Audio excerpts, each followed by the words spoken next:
Welcome to Idaho Day. I'm Alan Minskoff from the College of Idaho, and I am here to MC and get people up and singing and talking and kind of get out of the way.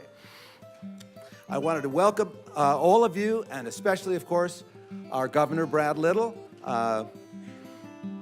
Brigadier General Garshak, and Command Sergeant Major Scott White, as well as all the other dignitaries, legislators, and people in attendance. And Jan, I wanted to mention you from the Historical Society. Okay, with that said, I want to lead you in the Pledge of Allegiance. So if you'd all stand, please.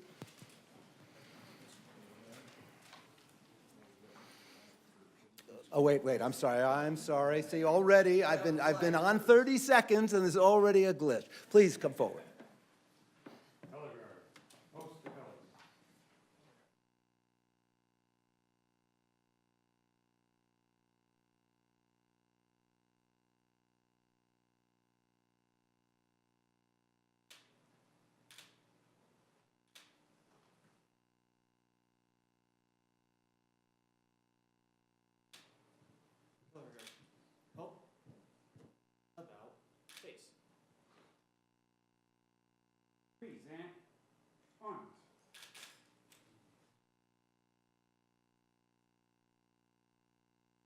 I am back now to lead you in the Pledge of Allegiance. Ready?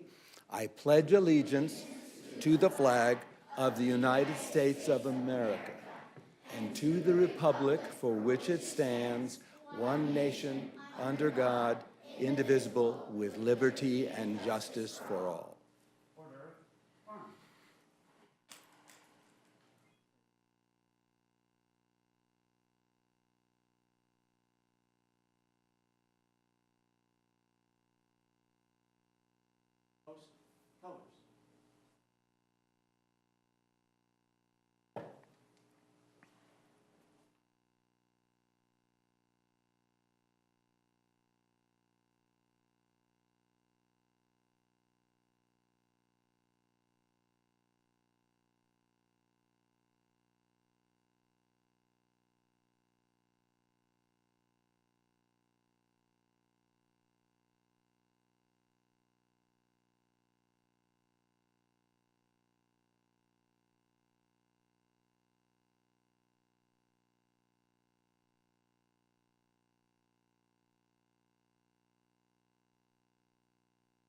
Now it is my pleasure to introduce Roosevelt Elementary's fourth graders under the direction of Tara Mason, and there are also Jill Weimer,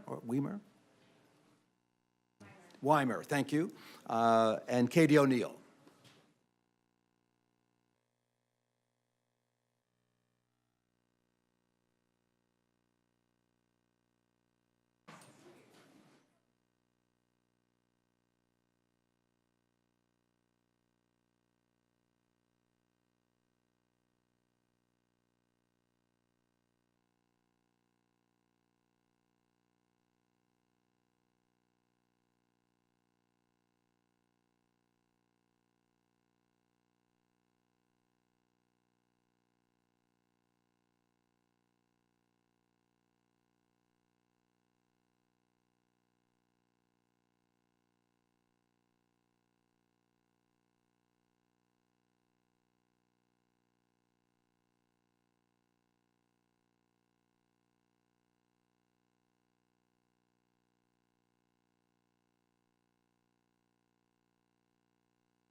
Thank you. And it is my distinct pleasure to introduce the governor of the great state of Idaho, Brad Little from Emmett.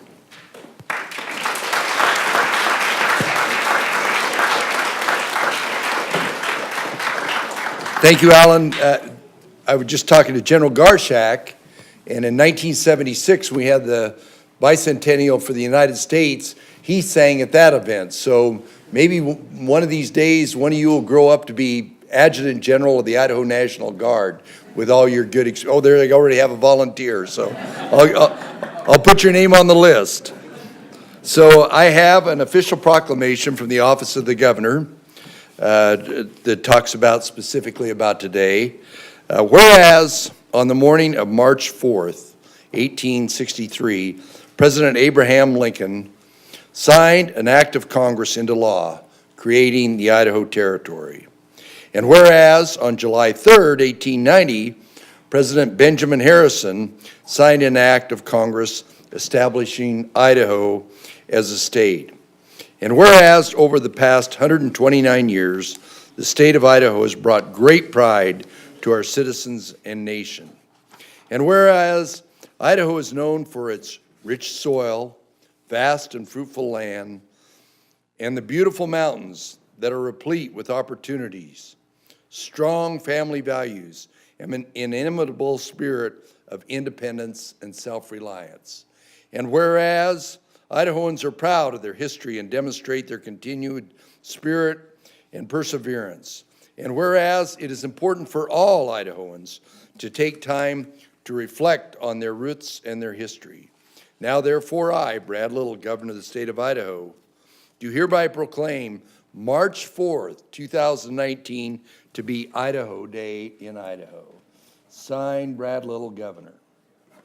There you go.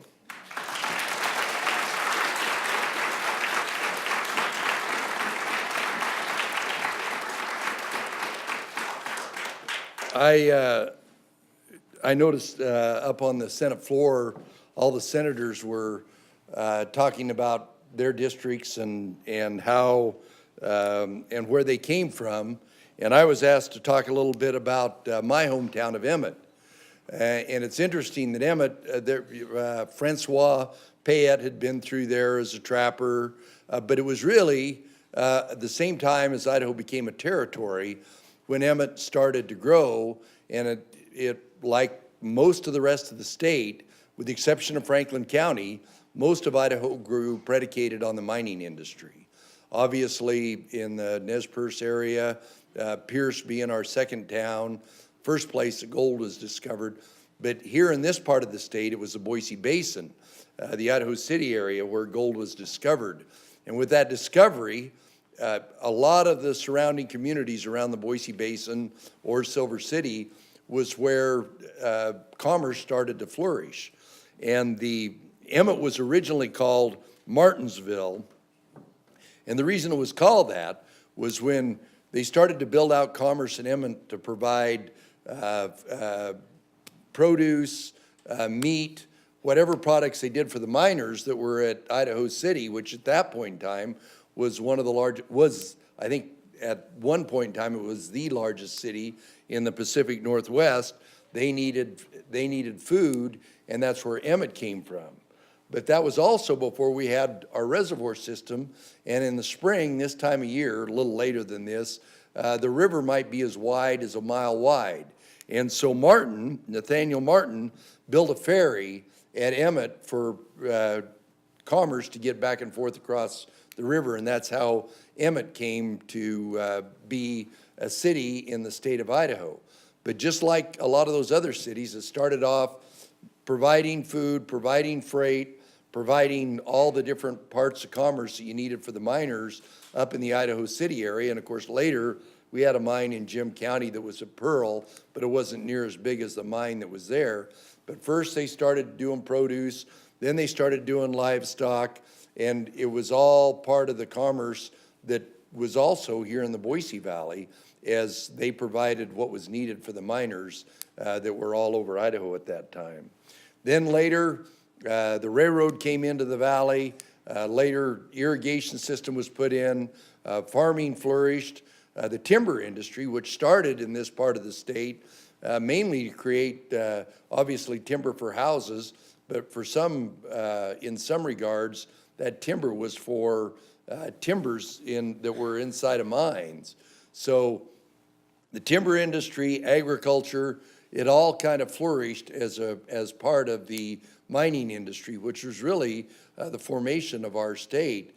And in fact, part of the reason that Lincoln signed that territorial declaration is because they were very interested in the gold and silver and the value that was produced here in the state of Idaho. So that's my connection, my hometown, with the history of the state of Idaho, and I think you're going to hear more going forward. So thank you very much.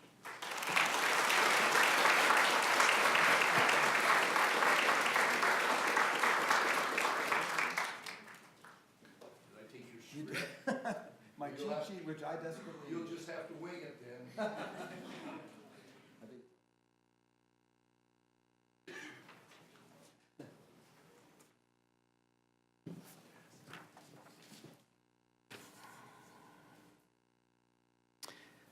I want to acknowledge Representative Bateman and his efforts for Idaho Day, and I would like him to come forward. You want to tell us a little story? If you don't mind? Just to talk about Idaho Day for a couple seconds. You want me to talk? If you don't mind.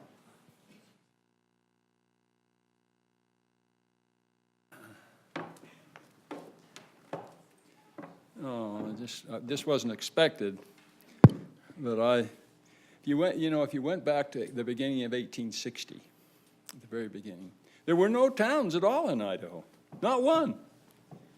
You know, it was the end of the trapping era. The trappers had gone. Most of the missionaries had gone. There was no town. Idaho didn't exist at all, you know. That hasn't been that long ago, though. When I was your age, I had some neighbors that lived around the corner. They're in their early 90s. They were born in 1857, I think the woman was. 1850s. They were born, my neighbors were born before there was a place called Idaho. And before there was any town in this whole area. We are young, do you know? Idaho's young. We are new. We have the energy of youth. Isn't that cool? And then the first town, of course, was established in April of 1860. A group of farmers came in and established Franklin, which is the first town in Idaho. There's a little humor connected with that. They thought they were in Utah, but they're actually in Washington. The earliest town, the first town in Idaho, was established by a group of people who thought they were in Utah. They're actually in Washington, which at that time included all of Idaho. They didn't find out, it took them 12 years to find out they were in Idaho. I'll bet they were happy, though. I bet they were happy when they found out they were in Idaho. Oh, Idaho. We have 200 towns since that time have been established. Oh, the beautiful the towns in Idaho, they're just so, I love Mackay. Mackay, you know, it's just, I had Johnny Powers as an old county commissioner let me come in and fish on his place, you know, and I fish in the fall. Big trout come out of the Mackay Reservoir, but they just restored their movie theater. I never thought they'd ever do it. The main theater in Mackay, for the first time in 40 years, their marquee is blazing lights off into the night. And that's the only theater in all of Custer County or Butte County. And then I love Cary. That's where my grandparents came from. My granddad came in with big horses, big draft. I don't know how long you want me to talk. Is that enough? Anyway, thanks. Thanks for letting me talk.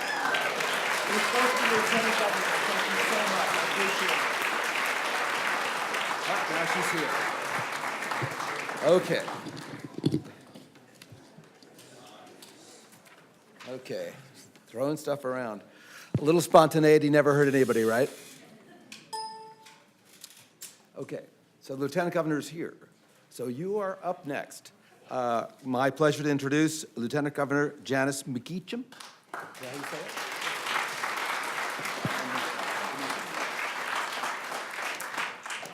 Hi, everyone. I'm Janice McGeehan, your Lieutenant Governor. I'm here to help participate in this wonderful Idaho Day that my good friend and former colleague, Representative Lyndon Bateman helped put into place.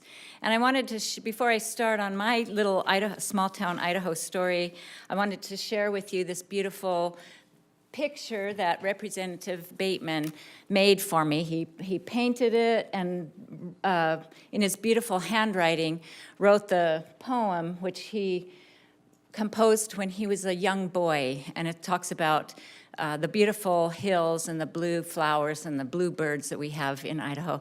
He gave this as a gift, and it hangs in the Lieutenant Governor's office, and I welcome you to come down and read the poem anytime that you would like. So thank you, Representative Bateman, for all that you've done for our great state of Idaho and for preserving the history of Idaho. And my small town story from Idaho Falls is from a story that Representative Bateman included in an article in the Idaho Falls magazine just last November 2018. He talked about growing up in Idaho Falls on 7th Street in 1942, when back then 7th Street was just a gravel road. Where Idaho Falls High School is today was on farmland. As a young boy, Representative Bateman practiced with bows and arrows in the alfalfa fields. He caught frogs in the Crow Creek with his mom. Pheasants and night hawks would fly constantly fast and low across the field in the area. A particular memory that he discusses in the article was about as a young boy when the horse-drawn wagons delivered blocks of ice. And reading from the article, if I may, Representative Bateman writes, while he was in our basement, he would pet the horse's nose and suck small chips of ice while I collected from the back of the wagon. Our family eventually purchased a small General Electric refrigerator in 1947. It remained in our home until the house was sold in 2010. Appliances made in the 1940s were durable. During those 63 years, no repairs were ever required except for the replacement of the door gaskets. And I certainly wish that the durable equipment would last the same as it did back then, as we just had to pay $2,300 for a new refrigerator sandwich at our restaurant last week. There were no generic shopping malls or big box stores. All the major businesses were downtown in Idaho Falls. In downtown Idaho Falls, the holiday season was lively. There was live music and dancing. He talks about tab dances held at the old LDS Tabernacle on East Street. Back then, there were 4 movie theaters in Idaho Falls: the Gaiety, the Rio, the Rex, and the Paramount. Now there is only 1 theater in downtown Idaho Falls. And Representative Bateman talks about life in the theater, where he says, my Aunt Joanne Bateman Farrer and her tall, beautiful daughter, Lisa Farrer Stevens, both met their future husbands while selling tickets at the Paramount. Now, all these theaters are gone, along with their ornate marquees blazing with light. Most of all, I miss the downtown lights, all the colorful lights glowing from vintage neon signs on nearly every commercial building. Take a nighttime stroll down Broadway or Park Avenue now, and you will see that the neon lights have nearly vanished. Representative Bateman talks about playing at school, playing marbles with his friends, pee-wees and steelies. I can remember those. Jacks, playing jump rope, hopscotch, roller skates with the keys to those roller skates hanging around their neck, kids playing kick the can, Red Rover, and Mother May I in the neighborhoods after schools. His electronic life centered around the radio with a huge bowl of popcorn. Television arrived in Idaho Falls on Sunday, December 20th, 1953, where Philo Farnsworth, the inventor of TV, just up the road from Idaho Falls in Rigby, Idaho, was present. There was only 1 channel, KID, and everything was in black and white. There were no supermarkets, only small grocery stores scattered throughout the neighborhoods.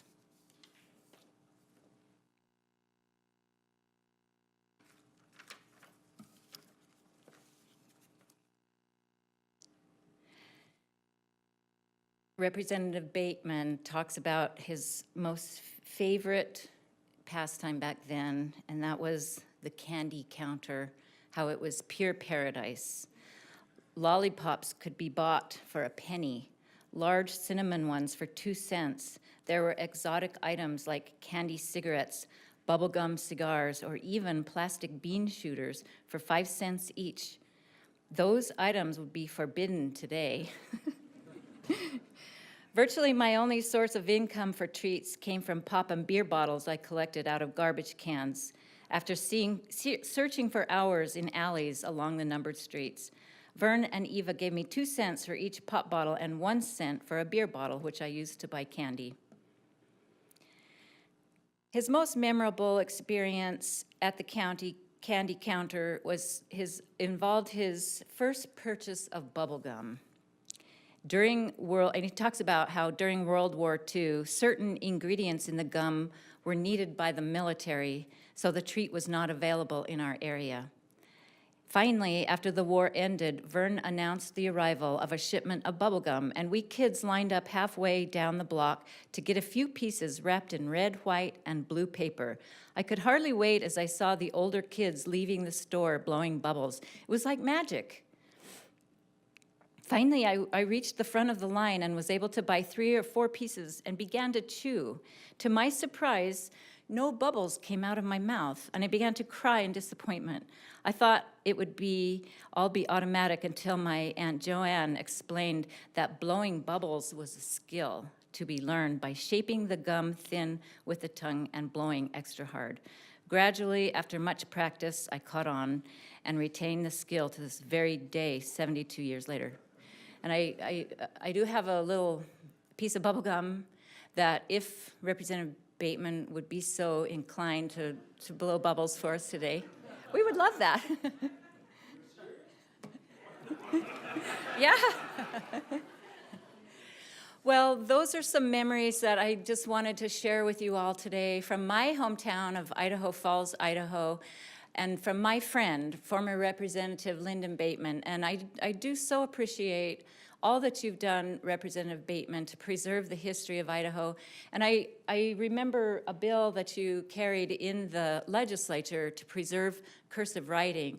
And it's so important that we retain that in our schools and how we teach our kids. Because as Representative Bateman pointed out, if we lose that skill, then our young people may not know how to read our founding documents, the Declaration of Independence and our Constitution. So a special thank you to Representative Bateman for this wonderful day. We just participated in a really amazing program in the Senate, and I just want to thank you for all that you do for Idaho. Thank you.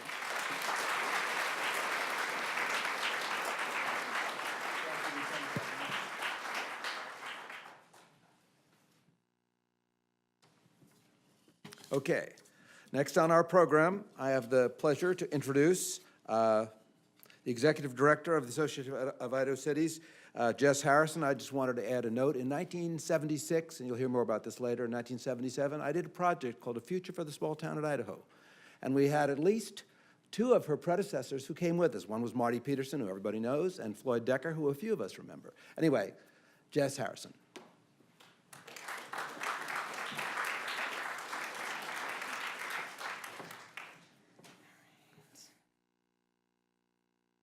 Right. Good afternoon, everybody. I'm really excited to be here and participate in Idaho Day. My name is Jess Harrison, and I grew up in what I thought was a small town in southwest Wyoming, but I have had the pleasure of living in Idaho for half of my life. I moved here when I was 17 on an academic scholarship to Boise State. Go Broncos. I absolutely love Idaho and my adopted hometown of Boise. Boise is a great mix of the wonderful things that a gal from Wyoming sees as the big city: food, music, art. And it also has what I love about the West: open spaces, easy access to the outdoors, and friendly people. And not only do I get to live in a town that I love, but I also have the great pleasure of a job that I'm passionate about. I am the Executive Director of the Association of Idaho Cities, also known as AIC. AIC serves to advance the interests of cities in Idaho through legislative advocacy, technical assistance, training, and research. So I have the honor of working on behalf and in support of Idaho's 200 cities and the locally elected nonpartisan officials and their staff that are dedicated to serving their communities. And each of these communities are incredibly unique. And I can't leave here today without making a brief plug for those who would like to learn more about Idaho's communities. AIC has worked with former legislator Hal Bunderson to publish Idaho's 200 cities. They come in 3 volumes: the North, the East, and the Southwest. We have trivia books that go along with each volume, and you can find these books locally through the Riddenbaugh Press or online through Amazon, because let's be honest, that's where a lot of us get the things that we buy. I promise that that's my final sales pitch for the day. Now on to something that often surprises folks when I speak about Idaho cities, and that is almost 90% of Idaho's towns have a population of 10,000 or less. 90%, 10,000 or less. And almost 60% have a population of 1,000 or less. Again, 60%, 1,000 or less. So if you say, like I do, that you grew up in a small town, think about that in the context of Idaho. These are communities where people know their neighbors and their elected officials personally. City officials are tireless individuals working hard to provide critical services such as safe drinking water, sanitation, infrastructure, fire protection, and economic development. They also provide many of the things that make a town a community, such as libraries, parks, and recreation opportunities. Cities provide services that we often take for granted, like the fact that we're able to drink water out of the tap, that we have roads to drive on, and that someone will come pick up the trash every week. They aren't necessarily things that most of us spend time thinking about, but they are things that we would certainly think about if they weren't there. And each city tackles these issues based upon their unique needs, resources, and community values. One thing I can say for certain about Idaho towns is that they all have their own identities and unique features. And another thing I can tell you for certain is that no one is working in local government service to get rich. They do it because they love their communities and want them to be great places to live. They work in city government because they truly care about their towns and the people in them, and because they believe in local governance. City officials are the closest elected officials to their communities. The concept of local control is grounded in a philosophy of government premised on the belief that individuals and institutions closest to the people are the most knowledgeable about their communities and therefore best suited to making important decisions impacting their towns. AIC strongly supports this philosophy and attempts to preserve the authority of local elected officials here at the State House. I hope that as we take some time to contemplate today's theme of My Town, Idaho, that we think about the folks across the state who are working hard on behalf of their local communities each and every day. And if you get a chance, please thank those individuals for their service. Idaho wouldn't be the great place that it is without the dedicated service of local officials. Thank you very much.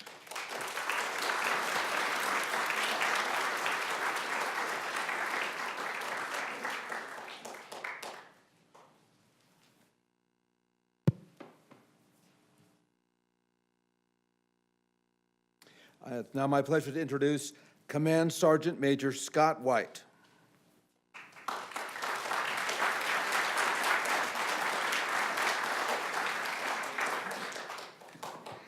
Thank you. So good afternoon. My name is Command Sergeant Major Scott White. I was probably born and raised in one of the smallest towns. I don't think it's the smallest one anymore. On the west side of the state called Homedale. My wife does a lot of the family history, and she did some family history for me. My great-grandfather was born near Blacks Creek Station, just south of Boise here, in the back of a wagon, October of 1884. So before Idaho was a state, it was still a territory. I joke and say, I'm not sure if you can get more Idahoan than being born in the back of a wagon. So what I kind of want to talk about, more than me, is kind of the history of the Idaho National Guard. The history of the National Guard started with a meeting in Boise right here. Its first session of the Idaho legislature passed the law governing the new state militia. The legislature approved the act organizing the National Guard on March 14th, 1891. The Idaho National Guard is in nearly 24 communities throughout the state. We're measured from Post Falls, our most northern armory, to St. Anthony, the most eastern armory, and Preston, Idaho, the most southern armory. We encompass and spread over across 490 miles. The Idaho National Guard has called 55 Idaho cities home dating back to 1891. The Idaho National Guard is an organization that reflects my town, my community. We are made up of your fathers, mothers, brothers, sisters, and neighbors. We reflect what makes Idaho such a great state because we are Idaho. Growing up, I remember we had a local armory. That armory, we used it for social gatherings, county fairs, things like that. In many communities throughout the state, National Guard armories serve as the primary community center, allowing community members to come and celebrate their unique communities. These armories, their soldiers and airmen, are the very fabric of our community. With community-based armories, the National Guard is able to highlight its base of workforce and employee support, allowing the National Guard to be viewed as a community-centric organization rather than a military-centric organization. Our representation throughout Idaho's hometown is what allows us to live up to our motto, always ready, always there. We are the National Guard, and we are what makes up Idaho. And that's what makes our organization diverse and the best it can be. We are Idaho, proud to serve. Thank you.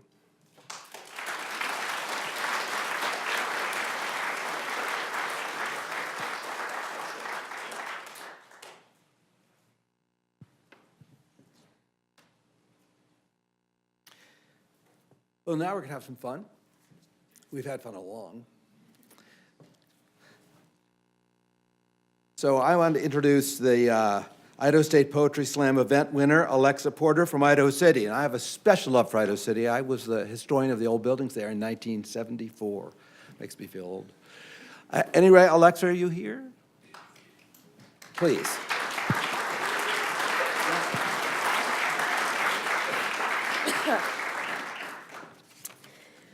So I've grown up in Idaho City for most of my life, and my parents are both very involved there. And with the school, even though it's widely considered a ghost town, we're still there, we promise. This poem is called The Oasis. There is one patch of grass in all of Boise County. Hungry men laid green upon ages and ages of gray. The gray was put there to reveal the gold. Since there is no gold, there is green, or at least there is before the sun fries it back to gold, much to the disappointment of all who call it home. I'm one of the people that call it home. I visit the green gold every day for 3 months, along with the blood of my homeland. My homeland is a place people visit on weekends.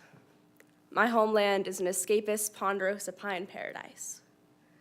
My homeland is the vacancy of thousands at once, all in pursuit of the next golden adventure when all that was left was gray stone and smoke. My blood has seen the smoke firsthand. We breathed it when no one else dared to. We ventured out when others were afraid.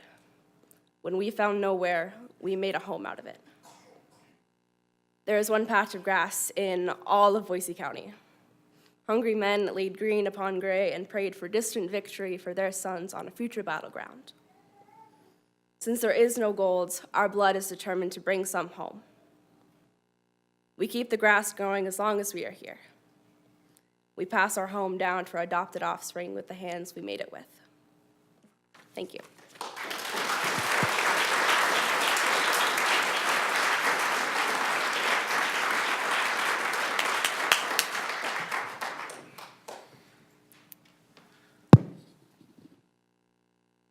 It says now I'm supposed to tell a story. When I came to Idaho in the 1970s, one of the first things I did was fight for small buildings in Boise, and most of them are here, so that's a happy story. Then I did, I guess, the craziest thing I've done in my adult life. I started a magazine called Idaho Heritage. But the most fun I think I ever had was we visited over 2 years during the bicentennial and 1977, 24 towns in Idaho. So here I am, these many years later, going back to all those towns. Emmett was one, Idaho City was another. And I've spent the last, 16 months of my life going back to these places where I went as a younger, much younger man.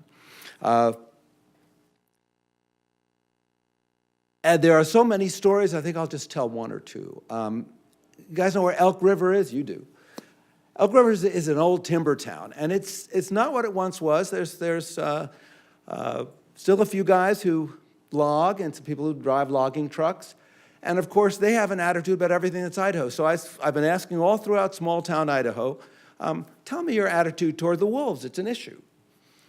So I'm sitting around with, 3 old guys there drinking coffee and talking about wolves. And one of them told me a story that I brought with me. And he said, you know, I know the wolves maybe are affecting the elk, but here's what I'd like to do. I'd like to train them. I said, train them? He said, yeah, to eat Californians. So I have been trying to these towns, and it has been very reinforcing and rewarding. Idaho small towns are with us. Many of them are prospering. A lot of them need our help and attention. And what I'm doing this for, I'm writing a book called The Idaho Traveler, and the fun part of the book is not only visiting these towns, and there are very few people who went to the meetings in 1976 and 1977, but I'm meeting new people. The book is going to be called The Idaho Traveler, and the most fun I'm having is I'm eating Big Idaho breakfast and writing about them. And I'm eating pie all over the state. So I'm afraid my publisher is more interested in the Trudys of the world than he is in what's going on in Idaho City, but we're doing both. And there's some good places to eat in Emmett, too. Any rate, enough about the Idaho Traveler. We have one last event. You guys are going to sing one more time? So, further ado, the kids from Roosevelt.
I thought I was done.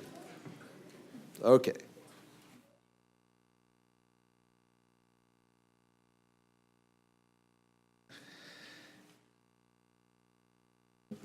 So I'm just supposed to say thank you all for coming? Is that where we are? Thank you all for coming and celebrating Idaho Day, and thank you, Governor, and all of you. I think that's it. Well, that's it for now. We're a little early.